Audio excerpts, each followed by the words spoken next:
अस्सलाम वालेकुम क्लास 4। कैसे हैं बच्चों आप लोग। उम्मीद है आप लोग खैरियत से होंगे। जी बच्चों, आज हमारा उर्दू का लेक्चर नंबर 14 है और उन्वान में हमारे पास है किसान और बादशाह, जिसकी हमने पढ़ाई की थी पिछले लेक्चर में। आज हमारे पास इसका है सलीस पैराग्राफ। ठीक है, तो आपका जो सलीस पैराग्राफ है वो आपका सफ़ा नंबर 62 के ऊपर जो पैराग्राफ है, किसान का गधा कीचड़ में फंस गया, यहाँ से लेके बुरा भला कहता रहा, ये आपका सलीस का पैराग्राफ है जो कि मैंने ऑलरेडी यहाँ पे लिख लिया है। ठीक है, इस तरह आपको पैराग्राफ लिखा हुआ आता है और उसके ऊपर कुछ अल्फाज पे लाइन लगी हुई होती है। ठीक है, पेपर में आपको इसी तरह पैराग्राफ लिखा आएगा और उसके ऊपर कुछ अल्फाज के ऊपर इसी तरह लाइन लगी हुई होगी। तो 4 क्लास इससे पहले खिदमत गार कौन की सलीस मैं आपको करवा चुकी हूँ और उसमें मैं आपको बता चुकी हूँ कि सलीस होती क्या है और उसको कैसे हम करते हैं। ठीक है, तो एक बात थोड़ा सा फिर बता देती हूँ कि सलीस जो है वो किसी भी दिए गए पैराग्राफ को आसान उर्दू में लिखना जो है वो सलीस कहलाता है। सलीस लिखने का तरीका जो है वो आप इधर दोबारा से मेरे साथ देख लेंगे। पहले हम पैराग्राफ पढ़ लेते हैं। किसान का गधा कीचड़ में फंस गया। उसने गधे को कीचड़ से निकालने की तनहा बहुत कोशिश की, मगर सब रायगा गया। किसान कुछ समझ नहीं पा रहा था कि वो क्या करे। कभी कभी जब इंसान को कुछ समझ नहीं आता तो वो अपना गुस्सा बिला वजह दूसरों पर निकालता है।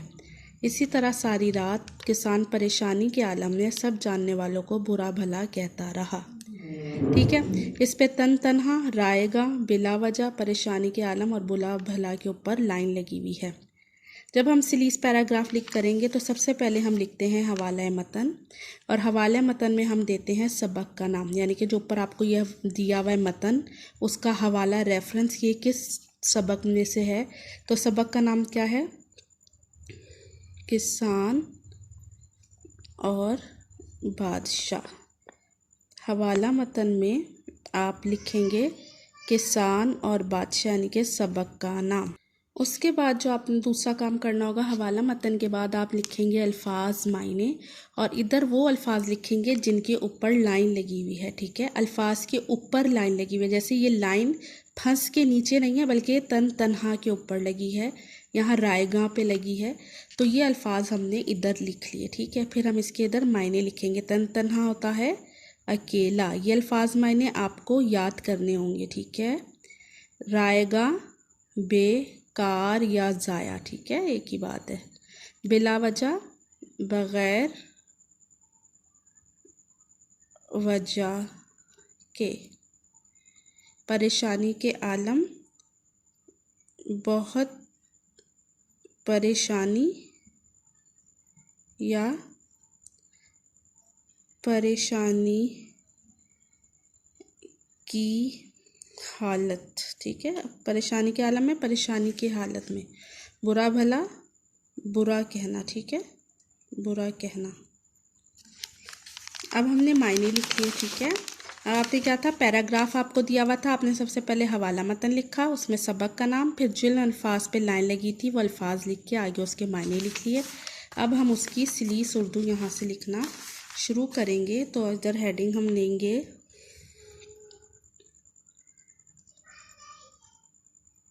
सलीस उर्दू। ठीक है, अब सलीस उर्दू करने का जो तरीका जो कि आपको मैं बता चुकी हूँ कि क्या है कि यहाँ पे आप वो पैराग्राफ जैसे लिखा है इसी तरह आप लिखना शुरू करेंगे।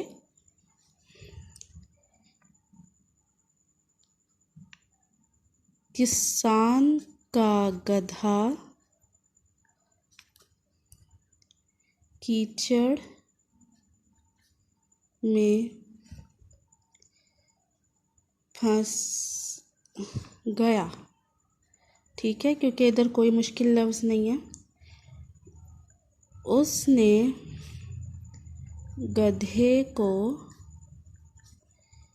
कीचड़ से निकालने की, अब क्या था यहाँ पे, तनहा बहुत कोशिश की, तो तनहा का हम इधर मायने इस्तेमाल करेंगे। तनहा होता है अकेला, तो लेकिन इधर जुमले के हिसाब से हम लिखेंगे गधे को कीचड़ से निकालने की अकेले बहुत कोशिश की मगर सब रायगा गया, मगर सब बेकार गया।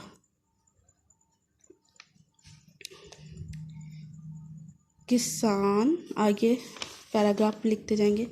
किसान कुछ समझ नहीं पा रहा था कि वो क्या करे। यहाँ पे कोई भी मुश्किल वर्ड नहीं है तो ये वैसे लिखेंगे। किसान कुछ समझ नहीं पा रहा था कि वो क्या करे।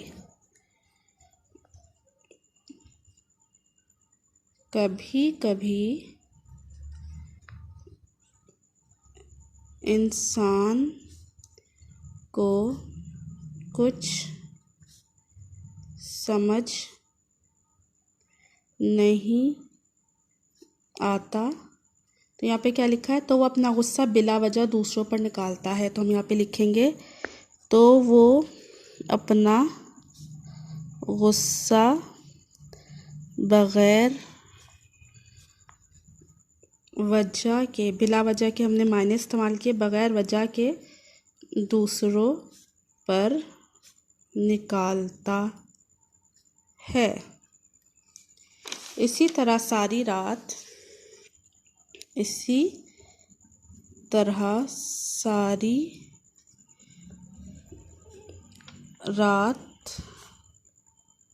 किसान क्या था, परेशानी के आलम में हम यहाँ पे लिखेंगे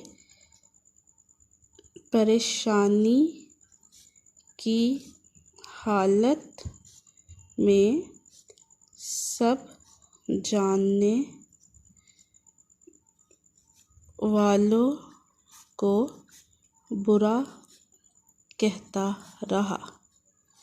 बस ये हमारी स्लीस हो गई, यानी कि जहाँ पे भी ये अल्फाज आ रहे थे मुश्किल अल्फाज, वहाँ पे हमने उसके मायने इस्तेमाल करते हुए उस पैराग्राफ को आसान कर दिया। ठीक है, लेकिन इस बात का आपने ख्याल रखना है, तो मैंने आपको बताया था जिस जुमले के हिसाब से आप वाहिद या जमा में चेंज कर सकते हैं, मुज़क्कर या मुअन्नस में आप तब्दीली कर सकते हैं। ठीक है, जुमले के हिसाब से छोटी छोटी ग्रामर की चीज़ें वो आप चेंज कर सकते हैं। ठीक है जी, 4 क्लास समझ आ गया आपको। पहले भी खैर आप कर चुके हैं, पैटर्न हम सारा सीख चुके हैं। अब आपने क्या करना है, ये आपने स्लीस पैराग्राफ अपनी कॉपी पे लिखना है और इसे याद भी करना है। ठीक है, अल्लाह हाफ़िज़।